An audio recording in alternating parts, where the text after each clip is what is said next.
राहुल गांधी की अगुवाई में चल रही कांग्रेस की भारत जोड़ो यात्रा अपने अंतिम चरण में है।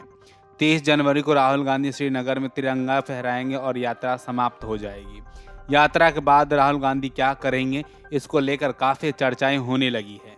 इस पर कांग्रेस नेताओं का कहना है कि भारत जोड़ो यात्रा के बाद राहुल गांधी हाथ से हाथ जोड़ो अभियान में सहयोग करेंगे, जिसको लेकर कांग्रेस ने 21 जनवरी को दिल्ली में हाथ से हाथ जोड़ो अभियान का लोगो और केंद्र सरकार के खिलाफ एक चार्जशीट जारी की है। इस दौरान कांग्रेस सांसद जयराम रमेश ने मोदी सरकार के खिलाफ जमकर हमला बोला। इसके साथ ही उन्होंने इस अभियान के लोगो और अभियान के बारे में क्या कुछ कहा, सुनिए। शुक्रिया वेणुगोपाल जी। मैं इस अभियान के लोगो के बारे में एक बात कहना चाहता हूँ। ये लोगो है हाथ से हाथ जोड़ो अभियान का और ये लोगो है भारत जोड़ो यात्रा का। रंग एक ही है, डिज़ाइन एक ही है, पर एक महत्वपूर्ण बात जो आज के लोगों में है, जो भारत जोड़ो यात्रा के लोगों में नहीं था।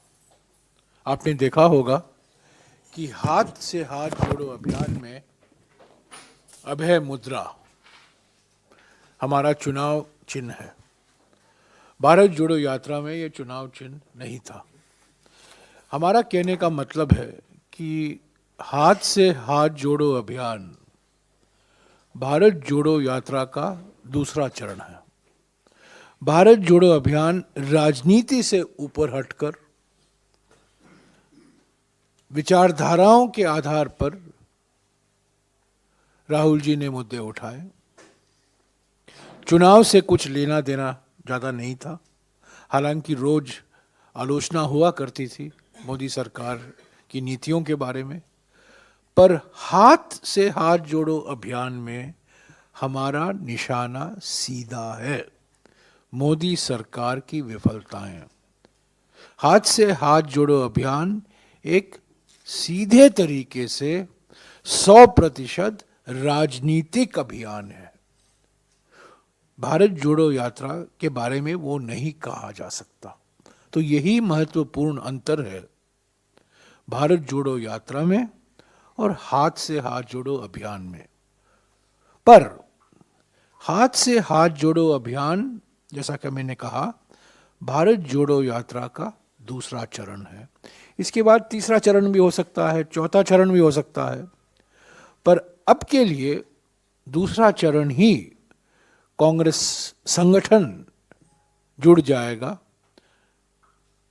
10 लाख इलेक्शन पोलिंग बूथ हैं, 2.5 लाख ग्राम पंचायत हैं, 6 लाख गांव हैं और संगठन की ओर से हर एक राज्य में प्रयास किया जाएगा कि हम घर घर तक राहुल जी का एक पन्ने का संदेशा और ये जो आज रिलीज हुआ है एक पन्ने का चार्जशीट, ऐसे तो 100 पन्ने भी तैयार किया जा सकता था, पर आजकल लोग पढ़ते नहीं हैं ज़्यादा और व्हाट्सएप में 100 पेज डिस्ट्रीब्यूट नहीं हो सकता।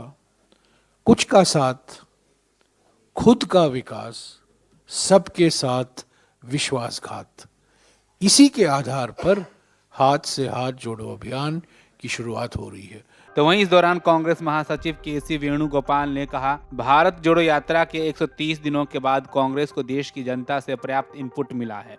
पैदल चलते हुए लाखों लोगों ने राहुल से बात की। हम उनके दर्द को समझ सकते हैं जो वे मोदी सरकार के कुशासन के कारण झेल रहे हैं। गौरतलब है कि तमिलनाडु के कन्याकुमारी से 7 सितंबर से शुरू हुई भारत जोड़ो यात्रा 30 जनवरी को श्रीनगर में संपन्न होगी। यहाँ राहुल गांधी जम्मू कश्मीर की राजधानी में राष्ट्र ध्वज फहराएंगे। कांग्रेस नेता चेतन चौहान ने कहा, 30 जनवरी को श्रीनगर के क्रिकेट स्टेडियम में एक विशाल रैली का आयोजन किया जाएगा, जिसके लिए सभी तैयारियां कर ली गई है। यह एक ऐतिहासिक आयोजन होगा, इसको लेकर लोगों में उत्साह है। Video desk अमरउजाला.com। डाउनलोड करें अमर उजाला ऐप और पाएं खबरें लगातार। अगर आप ये वीडियो YouTube पर देख रहे हैं तो हमारे चैनल को सब्सक्राइब करें और बेल आइकन को दबाना ना भूलें। अगर आप Facebook पर ये वीडियो देख रहे हैं तो हमारे पेज को लाइक करें।